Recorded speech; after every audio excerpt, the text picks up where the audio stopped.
आखिरकार रेनोवेशन का काम कंप्लीट हो ही गया।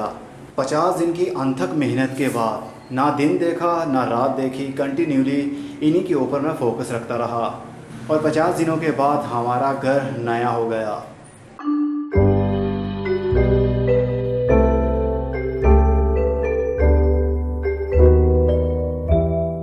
अस्सलाम वालेकुम मेरे दोस्तों, सजनों और बेलियों, मैं हूं इज़हार अहमद और वेलकम करता हूं आपको किचन गार्डनिंग चैनल पर। और उम्मीद भी रखता हूं कि आप सब लोग खैरियत से होंगे, फिटफाट होंगे, अच्छे से कामों में खूब अच्छे से बिजी होंगे। पिछले 50 दिनों से रेनोवेशन का काम चल रहा था जो आज कंप्लीट हो गया है, मतलब 50 दिनों के बाद में। तो चलिए थोड़ा सा ओवरव्यू आपको दे देता हूँ, क्या मैंने बनवाया, पहले उस जगह पर क्या था और अब उस पुरानी जगह को कैसे यूटिलाइज़ किया हमने। जहाँ पर मैं खड़ा हूँ ये बिल्कुल ही एंट्रेंस है, मतलब ये मेन डोर है हमारा और यहाँ से ऊपर आते हुए एक डोर यहाँ पर निकल जाता है जो हमारा ग्रैंड हाउस है, बड़ा घर है, वो इस दरवाजे की दूसरी साइड पर है। और ये मेरा पोर्शन रहा। यहाँ पर जो सीढ़ियाँ आपको दिख रही हैं ये सीढ़ियाँ नहीं होती थी, बल्कि एक यहाँ पर टेरेस टाइप की एक गली होती थी और ये जो ऊपर से सीढ़ियाँ आ रही हैं ये बिल्कुल आगे की तरफ जाती थी। तो उन सीढ़ियों को काटने के बाद में ये वाला पोर्शन, ये एरिया बना किचन एरिया और यहाँ पर सीढ़ियाँ बहुत ही अच्छे तरीके से मोड़ कर ऊपर चढ़ाई गई हैं ताकि कम स्पेस को अच्छे तरीके से यूटिलाइज़ किया जा सके। अभी अभी शिफ्टिंग का काम चल रहा है, चलिए फिर अंदर चलते हैं। तो यह है हमारी वो ग्रैंड अलमारी जो बनवाना बहुत ही ज़रूरी थी, क्योंकि मैंने सारे का सारा फर्नीचर अपना सेल आउट कर दिया था जो शादी पर हमें मिला था। क्योंकि मेरी शादी को करीब 13 साल हो चुके हैं और 13 साल में वो डिज़ाइन भी पुराना हो गया था, लेकिन अभी भी उसकी लुक बहुत ही अच्छी थी। क्योंकि मुझे लाइट कलर की चीज़ें ज़्यादा अच्छी लगती हैं, ऐसे रंग मुझे ज़्यादा अच्छे लगते हैं जो आँखों को कोई प्रॉब्लम ना करें और देखने पर काफ़ी रिलैक्सेशन भी मिले। जैसा कि अभी आप इस अलमारी का कलर भी देख रहे हैं, मैंने बहुत ही लाइट कलर लगाया। मेरे कुछ रिलेटिव्स को ये कलर अच्छा नहीं लगा था क्योंकि ये कलर है लाइट और लाइट कलर हर किसी को अच्छा नहीं लगता अलमारी में, लेकिन मैंने अलमारी भी लाइट कलर में ही बनवाई और दरवाजे भी लाइट कलर में हैं। दरवाज़ा के ऊपर डिज़ाइन काफ़ी सर्च करने के बाद में ये लगवाया। ये प्लास्टिक का दरवाज़ा इसको कहा जा सकता है। बीच में इसके बिल्कुल लकड़ी ही है, जिस तरह नॉर्मल दरवाज़ों के अंदर लकड़ी होती है वैसे ही है, फिलिंग लकड़ी की है। इसके ऊपर जो प्लाई लगी हुई है ये मेलामाइन प्लास्टिक की है। आजकल मार्केट के अंदर काफ़ी सारे इनके डिज़ाइन भी आ रहे हैं और मटेरियल का भी फ़र्क है, मतलब ये लेमिनेशन है, इसके ऊपर पानी का भी इफेक्ट जल्दी नहीं होता। समझ लीजिए ये वाटरप्रूफ हैं। तो हमारा किचन भी अब कंप्लीट हो चुका है। किचन तो छोटा सा है लेकिन काफ़ी अच्छे से हमने अपनी जगह को यूटिलाइज़ कर लिया है। ये रहा हमारा छोटा सा क्यूट सा किचन। किचन के अंदर चूल्हा और रेंज हुड ये बहुत ही मायने रखता है। अक्सर हमारे किचन में अलमारियों के ऊपर, दीवारों के ऊपर, बर्तनों के ऊपर, इवन के चूल्हे के पीछे जो दीवारें होती हैं वहाँ पर भी काफ़ी चिकनाई देखने में मिलती है और काफ़ी जाले जाले से भी बनने लगते हैं। ये सिर्फ हीट और चिकनाई की वजह से होता है। जब ऑयलीनेस ज़्यादा बढ़ने लगता है हवा में तो ऐसा होने लगता है, लेकिन रेंज हुड की वजह से ऐसा नहीं होगा। जितनी भी चिकनाई होगी और हीट होगी वो यही एग्जॉस्ट करता रहेगा, खींचता रहेगा। ये मैंने इसके ऊपर पैलिंग लगवा ली है। यहाँ पर एरिया बच रहा था, यहाँ पर कैबिनेट वगैरह नहीं बन सकते थे सही तरीके से क्योंकि ये काफ़ी हाइट पर हैं, तो यहाँ पर मैंने पैलिंग लगवा ली है। पैलिंग का कम्बिनेशन भी काफ़ी अच्छे से देखना पड़ता है कि जो आपके दीवारों के साथ, लकड़ी के साथ मैच करता हो। कोई भी मैंने खट्टा और हरा और इस टाइप का कोई रंग नहीं लगवाए क्योंकि सिंपल चीज़ें मुझे बहुत ही अच्छी लगती हैं देखने पर और आँखों को सुकून भी मिलता है। यहाँ पर भी मैंने पैलिंग ही लगवाई है कलर में, क्योंकि इस दीवार के ऊपर जब बाहर वाली साइड पर बारिश पड़ती है तो काफ़ी नमी आ सकती है। जिस जगह पर नमी रहेगी वहाँ पर पेंट टिक नहीं पाएगा, चाहे तो 1 लाख रुपए वाला पेंट भी आप करवा लें, लेकिन पेंट और वॉलपेपर कभी भी टिक नहीं पाते। वहाँ पर ऐसी चीज़ लगवानी पड़ती है जिसको पानी से कोई भी असर ना हो। तो पैलिंग सबसे अच्छा सोल्यूशन था मेरे लिए, तो मैंने यही लगवाई। और आप जानते हैं किचन के अंदर कॉकरोच की बहुत ही प्रॉब्लम होती है, लेकिन उसके लिए भी मैंने एक प्लेन सा फर्श बनवा लिया। नीचे सीमेंट का ही सारा फर्श है लेकिन उसके ऊपर मैंने ऑयल पेंट करवाया थिक लेयर में, मतलब मोटी लेयर करवाई है ताकि कोई होल ना बच पाए। अगर होल्स रहेंगे तो फ्यूचर में यहाँ पर कीड़े भी पल सकते हैं। किचन एरिया में काफ़ी हद तक कीड़े देखने में मिलते हैं जो बार बार हमें स्प्रे करनी पड़ती है। इसलिए जितना नीट एंड क्लीन होगा आपका किचन, और नीट एंड क्लीन किचन सफाई से ही नहीं होता बल्कि बनावट से होता है। जब उसको बनवाया जाता है तो ऐसी प्लेन एरिया रखा जाता है जिसके ऊपर कीड़ों के लिए कोई भी जगह ना हो। और एक हमारा सीढ़ी के नीचे यहाँ पर एक डोर भी मैंने रखवाया है, खिड़की रखवाई है। यहाँ से हम बाहर देख सकते हैं, ये वही एरिया है जो मैंने अभी आपको वहाँ से स्टार्ट किया था। ये सीढ़ियाँ हैं, यहाँ से चढ़कर ऊपर मैं अपने टेरेस पर जा सकता हूँ, मतलब अपने गार्डन में। ये खिड़की रखवाने का मकसद ये था कि मेरा जब भी जी चाहेगा चाय पीने को तो मैं सीढ़ियों से आऊँगा, यहाँ पर मेरी बीवी चाय बनाकर यहाँ रखेगी और मैं यहाँ से उठाऊँगा और डायरेक्ट ऊपर चला जाऊँगा। मतलब अपने लिए आसानी मैंने ढूंढी इस खिड़की को बनवा कर। खिड़की देखने पर भी काफ़ी अच्छी लगती है और साथ में हवा की वेंटिलेशन भी होती रहती है। जिस घर में हवा की वेंटिलेशन और धूप ना आती होगी वहाँ पर फंगस भी काफ़ी हद तक रहेगा और साथ में नमी भी रहेगी और ऑक्सीजन में भी काफ़ी प्रॉब्लम रहती है। इसलिए घर के अंदर चाहे छोटी खिड़की हो चाहे बड़ी खिड़की हो, कोई भी ऐसा एरिया बनाइए जहाँ पर हवा की वेंटिलेशन होती रहे। अभी किचन के अंदर सामान हम शिफ्ट कर रहे हैं। जो जो बर्तन हमारे पास सामने थे वो हमने ऊपर रख दिए हैं। आहिस्ता आहिस्ता सारे ही कैबिनेट जितने भी हैं सारे के सारे भर जाएंगे। मैंने एक एक चीज़ के ऊपर फोकस रखा कि अच्छी क्वालिटी की हो और देखने पर भी वो काफ़ी अच्छी लगे। जिस तरह ये आपको हैंडल दिख रहे हैं, ये भी मैंने काफ़ी ढूंढने के बाद में डिसाइड किया कि यही लगवाने चाहिए, क्योंकि इनकी ग्रिप भी अच्छी है और देखने पर भी ये काफ़ी अच्छे लगते हैं। पूरे घर में मैंने इसी टाइप के सेम साइज़ में हैंडल्स लगवाए हैं। सेफ अलमारी के ऊपर भी और दूसरे कमरे में भी आपको लेकर चलता हूँ मैं, वहाँ पर भी सेम ही है। और ये वाला एरिया हमने बनवाया है, ये तो हमारा ग्लास एरिया हो गया, मतलब लुकिंग ग्लास। ये वाला एरिया ये है इजहार, और इजहार काफ़ी कमज़ोर हो गया है और बाल भी काफ़ी सफ़ेद हो गए हैं इसके, लेकिन कोई बात नहीं, कुछ दिनों की बात है, इजहार फिर से हीरो बन जाएगा।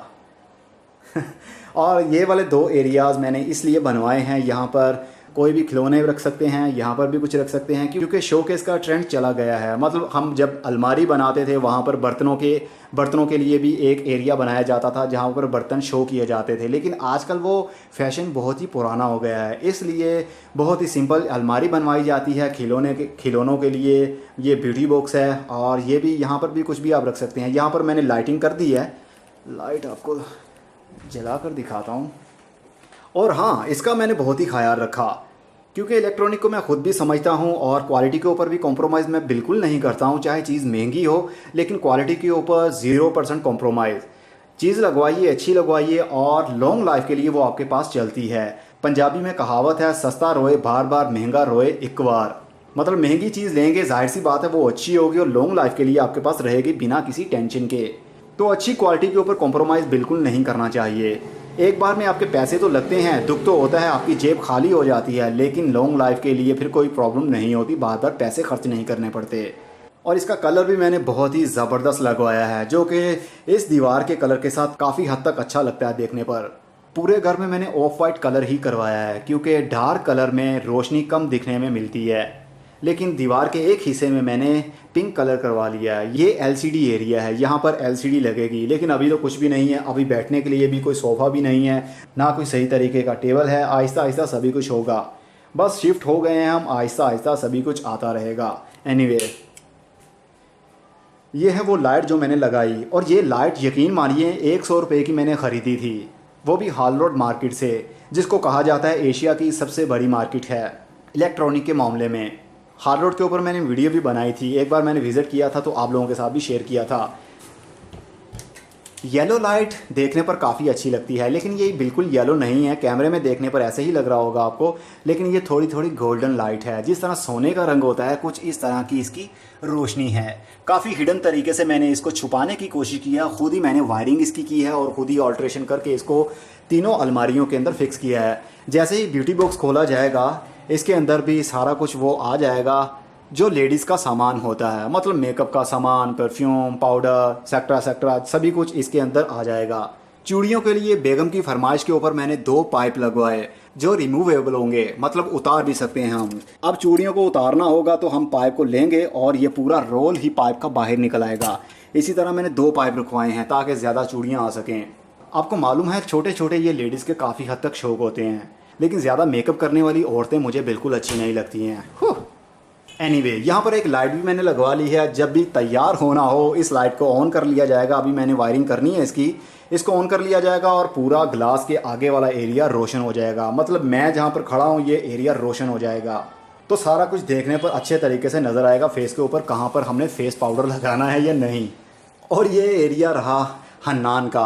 हन्नान के खिलौने मैंने यहाँ पर रख दिए हैं, बल्कि मैंने नहीं रखे, घर वालों ने ही रखे हैं। उसकी मदर ने, लारेब ने और हन्नान ने। हन्नान ने कहा था कि मेरी गाड़ियों को सबसे ऊपर रखा जाए, इसलिए सबसे ऊपर वाला पोर्शन हन्नान की गाड़ियों का है। ये सभी कुछ हन्नान का ही है और साथ में लारेब का भी है, लेकिन लारेब अब बड़ी हो रही है, अब उसको खिलौनों की बहुत ही कम ज़रूरत है। एनीवे, ये वाला एरिया हैंगर एरिया है जहाँ पर लारेब के सारे कपड़े होंगे। मैंने इस अलमारी के अंदर 2 हैंगर एरियाज़ रखवाए हैं, एक लारेब के लिए और ये वाला हन्नान के लिए। यहाँ पर कपड़े हैंग करने के लिए एरिया है और नीचे पर दूसरे कपड़े जो तय करके हमने रखे होते हैं, फोल्ड करके रखते हैं, वो एरिया होगा। और हन्नान का भी इसी तरह होगा। अरे ये हन्नान का वो एरिया है। अभी इसके अंदर भी मैं लाइट लगवाऊंगा, लेकिन फ़िलहाल के लिए तो फुली बिजी हूँ। एनीवे, साथ साथ आपको बताता हूँ कि मेरे कितने पैसे लगे इस अलमारी बनवाने में। लकड़ी का काम काफ़ी महंगा होता है, चाहे पुराने ज़माने में करवाया जाता या फिर नए ज़माने में। हर ज़माना सस्ता होता है जब भी आप काम करवा लें। अगर आज आप काम करवाते हैं, अगर आपका 1.5 लाख रुपया लगता है, तो अगले 5 सालों के बाद में 3 लाख रुपया लगेगा। तो उस ज़माने के लोग कहेंगे, अरे हमने 5 साल पहले हमने अलमारी बनवाई थी, हमारा तो 1.5 लाख रुपया लगा था। ज़माना बहुत महंगा हो गया है। असल में ज़माना महंगा नहीं होता, बल्कि चीज़ें महंगी हो जाती हैं। और ये वाला पोर्शन, ये भी छोटा सा एक दराज सा बना दिया है। मतलब समझ लीजिए ये शेल्फ़ है एक। जब भी कोई तैयार होना हो, मतलब सुबह हमने वॉश किया, मुँह हाथ धोया और आई यहाँ पर ब्रश पकड़ा और डायरेक्ट शीशे के आगे खड़े होकर कंघी शुरू कर दी, बालों को संवारना शुरू कर दिया। और जो भी आपको चीज़ें चाहिए हों यहीं से आप इजीली पिक कर सकते हैं और उसके बाद में इसको आराम से बंद कर दीजिए। उसके नीचे 3 दराज भी बनवाए हैं मैंने, जिनको एक ही लॉक लगवाया है मैंने। मतलब इस लॉक के थ्रू ही सारे के सारे जो 3 दराज हैं वो एक बार ही लॉक हो जाएंगे। अब लॉक लगाने का ज़माना चला गया है। पहले अलमारी के हर कैबिनेट, हर दराज के ऊपर एक अलग से ताला लगाया जाता था, लेकिन आजकल वो रिवाज ख़त्म हो गया है। लेकिन अगर आपके यहाँ बहुत शरारती बच्चे रहते हैं या ज़्यादा लोगों को आना जाना हो, तो फिर आप हर दराज को, हर कैबिनेट को, हर डोर को लॉक लगवा सकते हैं। लेकिन लॉक लगवाने का ज़माना चला गया है। ये 2 एरियाज़ ऐसे हैं, मतलब 2 दराज समझ लीजिए, ओपन एरिया समझ लीजिए, ये मैंने ओपन ही रखवाए हैं। जिस तरह मेरे पास ये बैग मेरा हर टाइम हाथ में रहता है, अगर मैं आ रहा हूँ तो मुझे ऐसा एरिया भी चाहिए होगा जहाँ पर जल्दी से मैं अपना बैग रख दूँ और जो भी काम करना है अपना कर सकूँ। ओपन एरिया होना बहुत ज़रूरी है। यहाँ पर मैंने एक एक्सटेंशन लीड भी लगा दी है, वो इसलिए कि मोबाइल चार्ज करने के लिए सबसे अच्छी जगह यही होती है, ओपन एरिया। बिजली के कनेक्शन बहुत सारी जगह पर मैंने रखवाए हैं। जिस तरह ये दीवार पर देख सकते हैं 2 सॉकेट्स रखवाई गई हैं, ताकि कुछ भी लगाना हो यहाँ पर आसानी से हम लगा सकें और अपना काम कर सकें। और इस दीवार के ऊपर भी मैंने दो सॉकेट ऐसी हैं जहाँ पर हम बिजली का काम कर सकते हैं। दरवाज़ा खोलने के बाहर भी हमने 3 मैंने रखवाई हैं, और इस एरिया सीढ़ियों ऊपर चढ़ते वक्त भी मैंने 2 रखवाए हैं। बिजली के जितने ज़्यादा कनेक्शन होंगे उतना ज़्यादा आपको अच्छा लगेगा। मतलब कभी भी आप कहीं भी आप कुछ भी यूज़ कर सकते हैं इलेक्ट्रॉनिक। लेकिन आजकल के ज़माने में ज़्यादा मोबाइल ही चार्ज किए जाते हैं। जगह जगह आपके पॉइंट होने चाहिए, तभी आप मोबाइल हर जगह चार्ज कर सकते हैं। ये देखिए किचन एरिया में भी मैंने ऐसा ही किया है।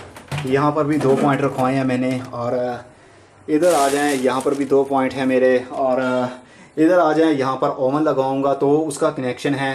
इधर आ जाओ तो यहाँ पर भी 2 पॉइंट हैं। मतलब मैंने हर जगह पर पॉइंट रखवाए हैं, क्योंकि ये रोज़ का काम नहीं होता। एक बार ही आप इन्वेस्ट करें तो अच्छी बात होती है। घर को बार बार नहीं बनवाया जाता, एक बार में ही सब कुछ बनवा लिया जाए। माइंड को फ्रेश रखें जब भी आप ऐसा काम करवाएं, कंस्ट्रक्शन का काम करवाएं। जो भी आपको कंस्ट्रक्शन इंजीनियर सजेशन देता है तो हर बार वो सही नहीं होता। आप अपने माइंड के हिसाब से भी उसको सजेस्ट कर सकते हैं कि यहाँ पर क्या चीज़ होनी चाहिए। मैंने कंस्ट्रक्शन इंजीनियर को भी सजेशन दी, मैंने कारपेंटर को भी सजेशन दी, और जो पेंट करने वाला था उनको भी राय देता रहा कि यहाँ पर ये चीज़ अच्छी लगनी चाहिए, कौन सा पेंट ज़्यादा सूटेबल रहेगा मेरे घर के हिसाब से। क्योंकि हर काम करने वाले का एक अपना माइंड होता है, लेकिन जो काम करवा रहा हो उसका सबसे ज़्यादा माइंड काम करता है, अगर उसको थोड़ी बहुत अकल हो तो। और अकल हर इंसान में होती है, अगर वो उसको अच्छे तरीके से यूज़ करे। तो ये यहाँ पर ये दीवार ही होती थी, और जो आपने पुराना मेरा घर देखा हुआ था, यहाँ पर इस एरिया में गोल सा एक दरवाज़ा होता था एंट्रेंस का दूसरे कमरे में जाने के लिए, और यहाँ पर दीवार होती थी, ये बंद था। यहाँ से मैंने बंद इसलिए करवा लिया क्योंकि यहाँ पर एक ग्रैंड अलमारी बनवानी थी, और इस एरिया से दरवाज़ा हमने निकाला दूसरे कमरे में जाने के लिए। ये है हमारा वो दूसरा कमरा। अभी यहाँ पर काफ़ी गर्मी है और फ्रिज को फटाफट से ऑन कर लिया गया है। अभी हमने कुछ भी प्लान नहीं किया है कि फ्रिज कहाँ होनी चाहिए, जो सोफ़ा आएगा वो कहाँ होगा, टेबल कहाँ होंगे। आहिस्ता आहिस्ता जैसे जैसे जो जो आता जाएगा खुद ब खुद ही उनकी जगह भी बनती जाएगी। ये रही मेरी कस्टमाइज अलमारी जो हैंगर एरिया के लिए हमने बनवाई। यहाँ पर मेरी बेगम के कपड़े और चीज़ें हमारी यहाँ पर होंगी और बच्चों का ज़्यादातर सामान इस अलमारी के अंदर होगा। ये अलमारी स्लाइडिंग डोर वाली मैंने बनवाई है, मतलब जगह को ज़्यादा से ज़्यादा यूज़ करने के लिए। पहले इसके जो दरवाजे हैं वो बन रहे थे, यहाँ से पकड़ते और यहाँ पर ओपन होता, यहाँ तक आता, तो हमारा 2 फुट का एरिया भी यूज़ में आ रहा था, मतलब कि हमारी जगह कम हो रही थी। तो मैंने सोचा यहाँ पर स्लाइडिंग एरिया बना देना चाहिए। अब बहुत ही आराम से हम हैंडल को पकड़ेंगे और अपनी अलमारी को खोल देंगे। ये देखिए बहुत ही बड़ी अलमारी बनवा ली है। और हैंगर एरिया आपको मालूम है, लेडीज़ को ख़ास तौर पर मालूम होगा, जितने भी घर के अंदर हैंगर एरिया होंगे वो कम पड़ जाते हैं। कभी बच्चों के कपड़े ज़्यादा, कभी खुद के, कभी शादी ब्याह के कपड़े, तो ऐसे में ज़्यादा जगह की ज़रूरत पड़ती है। तो मैंने अपनी ज़रूरत से ज़्यादा जगह यूटिलाइज़ कर ली है। अब ये कई सालों तक इस तरह हमारे पास रह सकता है। कई सालों के बाद में रिक्वायरमेंट बढ़ने लगती हैं, लेकिन मैंने अगले 5 साल का प्लान यही कर लिया है ताकि मुझे अगले 5 साल तक कोई भी नया काम करवाने की ज़रूरत ना पड़े। यहाँ पर सामान अभी से रखना शुरू कर दिया है और साथ में ये देखिए यहाँ पर 2 खिड़कियाँ होती थी। इस एरिया में 2 खिड़कियाँ थी, लेकिन जब बारिश आती थी तो थोड़ा बहुत पानी उसका नीचे आ जाता था, अंदर आता था कमरे के। लेकिन अब उसको मैंने कंप्लीट दीवार करवा के बंद कर लिया है और खूबसूरत बनाने के लिए इसको यहाँ पर प्लास्टिक की पैलिंग लगवा ली है। प्लास्टिक की पैलिंग देखने पर काफ़ी खूबसूरत लगती है, लेकिन आजकल इसकी मजबूती ज़्यादा नहीं होती। अगर आपके घर में छोटे बच्चे हों तो आपको ये बहुत ही कम लगवानी चाहिए, या तो फिर लगवानी ही नहीं चाहिए, या फिर ऐसे एरिया में लगवानी चाहिए जहाँ पर बच्चों के हाथ ना जा सकें। जहाँ पर बच्चे बहुत शरारती होते हैं, पेन से इसके ऊपर लिखना शुरू कर देते हैं या होल्स करना शुरू कर देते हैं, तो ये बहुत ही देखने पर बुरी लगती है और जल्दी ये रिपेयर भी नहीं होती। फॉर एग्जांपल अगर ये वाला एरिया आपका डैमेज हो गया है तो ये पीस नया नहीं लगेगा जब तक कि आप यहाँ से शुरू नहीं करेंगे उखाड़ना। आहिस्ता आहिस्ता यहाँ से खोलते जाएंगे तो ये एरिया विजिबल होगा। तो फिर इस पूरे एरिया को आपको चेंज करना पड़ेगा, फिर दोबारा से इसको बंद करना पड़ेगा। तो ये काफ़ी मुश्किल सा काम है। जो चीज़ें देखने पर ज़्यादा खूबसूरत लगती हैं उसके अंदर मजबूती बहुत ही कम होती है। इसलिए जब भी आप कोई काम करें 100 मरतबा सोचें, समझें, सजेशन लोगों से लें या अपनी राय लोगों के साथ शेयर करें, उसके बाद ही काम किया करें तो सबसे अच्छा रहता है। अगर अपने ही माइंड के हिसाब से चलते रहेंगे तो बहुत बार नुकसान भी अपना करवा लेते हैं हम। एनीवे, यहाँ पर मैंने एक पॉइंट भी रखवाया है, ये वाला। यहाँ पर मैं एक एलईडी लाइट लगवाऊंगा और ये शीशे की शेल्फ्स मैंने डलवा ली हैं। 12 mm ये शीशा है ताकि मजबूती से शेल्फ खड़ी रहे। इसके ऊपर हम कोई चीज़ भी रखें तो ये बेंड ना ले जाए या शीशा टूट ना जाए। अब यहाँ पर मैं गमले रखूँ छोटे छोटे से या कुछ और डेकोरेशन पीस रखूँगा, ये तो टाइम हमें बताएगा। अभी तो फ़िलहाल काफ़ी हमारे पास स्पेस है। और इसको भी इसी तरह मैंने बनवाया। इसके ऊपर भी एक पॉइंट मैंने बिजली का रखवाया है। बिजली के जितने भी पॉइंट्स आपके पास हों वो उतने ही कम हैं। और ये देखिए एक और पॉइंट भी यहाँ पर लटक रहा है। यहाँ पर भी फ्यूचर में मैं चाहूँगा तो एक बॉक्स लगा दूँगा कुछ भी लगाने के लिए। जहाँ पर भी आप हो हर दीवार के ऊपर आपके पास कोई ना कोई पॉइंट होना चाहिए, लेकिन इतने भी पॉइंट ना हो कि देखने पर वो काफ़ी बुरे लगें। लाइट के मामले में मैं बहुत ही सीरियस रहता हूँ। एनर्जी सेवर काफ़ी हद तक रोशनी तो करते हैं, लेकिन उनकी रोशनी ज़्यादा महीनों तक या हफ्तों तक टिक नहीं पाती। ये आहिस्ता आहिस्ता वीक होना शुरू हो जाते हैं। मुझे ज़्यादा अच्छी लगती है ट्यूबलाइट की रोशनी। ट्यूबलाइट की रोशनी काफ़ी सालों तक आपके पास एक जैसी ही बनी रह सकती है। अब कुछ दिनों के बाद में मैं ये फिट कर दूंगा दीवारों के ऊपर ताकि हमारे कमरे ज़्यादा ब्राइट हो सकें। अभी जो आपको मैं सारा लकड़ी का काम दिखा रहा हूँ, अभी आपको बताता हूँ कि इसके ऊपर मेरा कितना खर्चा आ चुका है, लेकिन काम देखकर आपको भी अच्छा लग रहा होगा।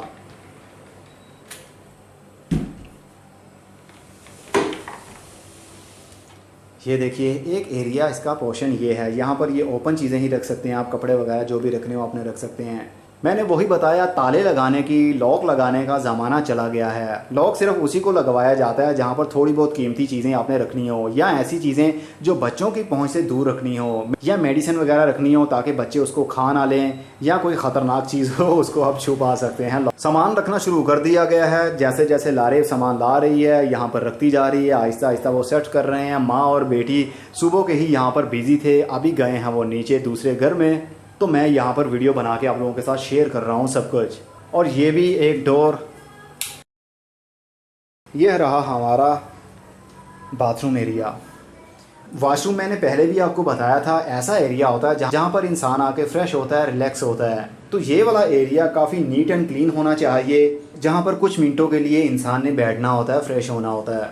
बाथरूम के अंदर ह्यूमिडिटी बहुत ही प्रॉब्लम क्रिएट करती है, क्योंकि यहाँ पर पानी का ज़्यादा यूज़ होता है, इसलिए नमी काफ़ी हद तक बनी रहती है, ऑक्सीजन की काफ़ी कमी होती है। इसलिए एक फ़ैन का होना बहुत ज़रूरी है, ताकि जितनी भी हीट हो वो एग्जॉस्ट कर सके। और यहाँ पर ये टाइलें लगी हुई हैं और ऊपर मैंने पेलिंग का काम करवा लिया है, क्योंकि बाथरूम में आपको मालूम है पेंट करवाया हो तो वो उखड़ जाता है, क्योंकि यहाँ पर काफ़ी हद तक नमी होती है।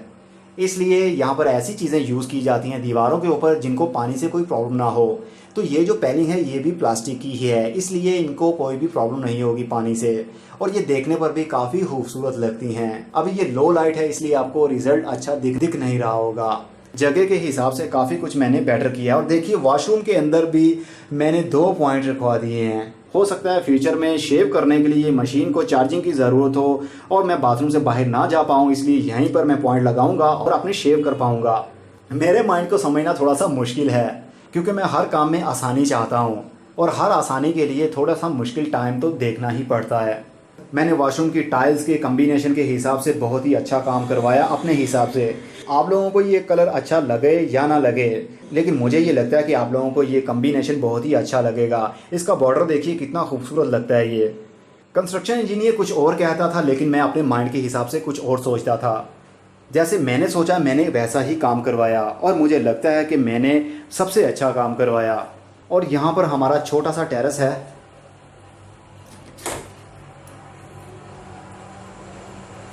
यहाँ पर ये देखिए मॉन्स्ट एरिया का छोटा सा प्लांट मैंने रखा हुआ है, जो हैंगिंग पोर्ट के अंदर लगा हुआ है। तो यहाँ पर काफ़ी अंधेरा है, मैं लाइट ऑन नहीं करना चाहता हूँ।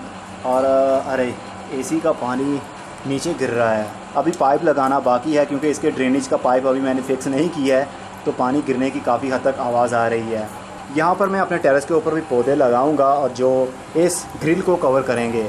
और टेरेस के ऊपर भी पानी का कनेक्शन एक रखा गया है। पॉइंट हर जगह पर पानी के होने चाहिए, बिजली के होने चाहिए। और यहाँ पर भी मैंने 2 पॉइंट बिजली के रखवाए हैं। एक लाइट है, और ये लाइट है, और साथ में एक्सटेंशन के लिए भी कुछ चीज़ रखी गई है। अगर ड्रिल मशीन लगानी हो, वॉशिंग मशीन का कोई स्विच लगाना हो, या मोबाइल चार्जर लगाना हो, कुछ भी आप यहाँ पर लगा सकते हैं। और कमरे के अंदर भी मैंने एग्जॉस्ट फैन रखवाया है, ताकि हीट अपनी एग्जॉस्ट हो सके। कमरे के अंदर हीट ज़्यादा नहीं होनी चाहिए, हवा की क्रॉसिंग होती रहे तो सब कुछ ही अच्छा लगता है। तो चलिए अब आपको बताता हूँ मेरे कितने पैसे लगे हैं सिर्फ लकड़ी के ऊपर। लाइटें बंद कर लूँ, बेफजूल लाइटें ऑन नहीं रखनी चाहिए, इस तरह बिल में इजाफा होता है। तो लकड़ी के ऊपर मेरा टोटल खर्चा आया 1,52,600 रुपया। सिर्फ लकड़ी के काम के ऊपर ही खर्चा आया मेरा। लकड़ी का काम मतलब यहाँ पर अलमारी, दूसरे कमरे में कबर्ड, और किचन का सारा लकड़ी का काम करवाया विद मटेरियल। मेरा इतना खर्चा आया। आगे आप खुद सोच सकते हैं कि कितनी महंगाई हो गई है, लेकिन मैंने क्वालिटी के ऊपर बिल्कुल भी कॉम्प्रोमाइज़ नहीं किया है। इवन कि मैंने ये जो कैचर होते हैं, इसको हम तो लोकल ज़ुबान में कब्ज़ा बोलते हैं, जिसने दरवाजे को संभाला होता है वेट को, इसकी क्वालिटी के ऊपर भी कॉम्प्रोमाइज़ मैंने नहीं किया है। ये स्टील का मैंने लगवाया है, इसमें लोहे का भी आता है। लोहे का 70 रुपये का मिलता है, और ये 280 रुपये का। तो कितने 280 मेरे यहाँ पर लगे, करीब मेरे 4,200 रुपये के सिर्फ ये ही कैचर आए थे, या फिर कब्ज़े जिसको बोलते हैं। और ओनली हैंडल जो लगवाए हैं मैंने 11,600 रुपये के सिर्फ हैंडल्स आए मेरे। और शीशे का मैंने काम करवाया। शीशे की जो शेल्फ़ आप देख रहे हैं ये 8 mm की है, क्योंकि इसके ऊपर चीज़ें रखनी है, बच्चों ने रखनी है, या कोई वेट वाली चीज़ हम रख सकते हैं, इसलिए ये टूटने ना पाए, मजबूती के लिए मैंने 8 mm की शेल्फ़ डलवाई है। होपफुली आपको काफ़ी हद तक ये मेरा जो सेटअप है ये अच्छा लगा होगा। काफ़ी नीट एंड क्लीन है, पेंट से लेकर फर्श तक मैंने वाइट रखवाया है सारा कुछ, ताकि चलने फिरने में आसानी हो और देखने में भी आसानी हो, और आँखों को कोई प्रॉब्लम ना हो। अभी कोई भी फर्नीचर नहीं है हमारे पास फ़िलहाल के लिए। ये मैट्रेस हमने यहाँ पर रख दिया है, यहाँ पर 1 से 2 दिन के लिए सोएंगे, उसके बाद में सोफ़ा लाएंगे। लेकिन बेड मैं अभी नहीं बनवा रहा हूँ, बेड मैं बनवाऊँगा कस्टमाइज़ दूसरे रूम में।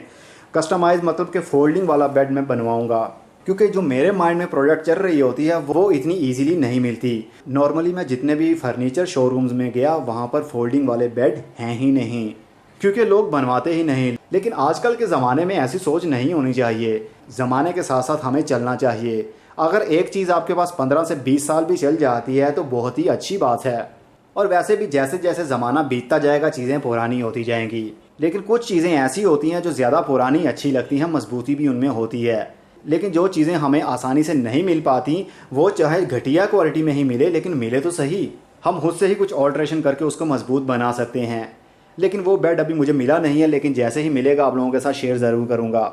और आयरन स्टैंड भी अभी मैंने नहीं बनवाया है। आयरन स्टैंड मैं सोच रहा हूँ वॉल के ऊपर ही बनवाऊँ, मतलब उसको फोल्डिंग वाला हो, दीवार के ऊपर ही उसको फोल्ड कर दिया जाए और जब कपड़ों को प्रेस करना हो तो दोबारा से उसको ओपन कर लिया जाए। इस तरह जगह भी आपकी कम यूज़ होती है और आपका काम भी अच्छे तरीके से हो जाता है। और आई थिंक कुछ बताने वाला अभी बाकी नहीं रहा होगा। बहरहाल मेरे काफ़ी हद तक पैसे ज़्यादा लग चुके हैं, मेरी सोच से भी ज़्यादा। जब मैंने ये काम शुरू नहीं करवाया था मेरा आइडिया था 1 लाख रुपए में सारा कुछ हो जाएगा। मतलब किचन, वॉशरूम, लकड़ी का काम, जो डेकोरेशन चीज़ें हैं वो, हुड और चूल्हा, इस तरह की चीज़ें मैं सोच रहा था 1 लाख रुपए में सारा कुछ हो जाएगा। लेकिन ऐसा नहीं हुआ। मेरे 5,70,000 के करीब पैसे लग चुके हैं अब तक। अभी सोफ़ा आना बाकी है, टेबल आना बाकी है, बेड बनवाना बाकी है, आयरन स्टैंड बनवाना बाकी है। आप सोच सकते हैं घर बनवाने में कितने पैसे लगते हैं। अब मैं भी बोल बोल के थक गया हूँ और सुबह से इसी काम में बिज़ी हूँ। बस कल से ही मैं अपनी ड्यूटी पर आ जाऊँगा और वीडियोस आया करेंगी। नर्सरीज़ की वीडियो भी बनाया करूँगा। बहुत सारी फ्यूचर में वीडियोस आने वाली हैं और सेलिंग भी कल से मैं ओपन कर रहा हूँ अपने फेसबुक के ऊपर। कल से सेलिंग शुरू हो जाएगी। चाहे बीज हों, काफ़ी हद तक वैरायटी होती है उनकी, तो कल से पॉइंट हमारा खुल जाएगा सेलिंग के लिए। आप ऑर्डर कर सकते हैं हमें ऑनलाइन भी। अभी मेरे गार्डन की बहुत ही बुरी हालत है, होपफुली कि कुछ दिनों में वो ठीक हो ही जाएगी। बहुत सारे मेरे पौधे मर चुके हैं। ओके दोस्तों, अब मेरे आराम करने का टाइम भी आ गया है। मैंने अभी डिनर भी नहीं किया है। डिनर करने के बाद आराम से मैं सो जाऊंगा। अब मैं चलता हूँ। खुदा हाफिज़, good bye, see you and tata. और अपना बहुत सा ख्याल रखिएगा।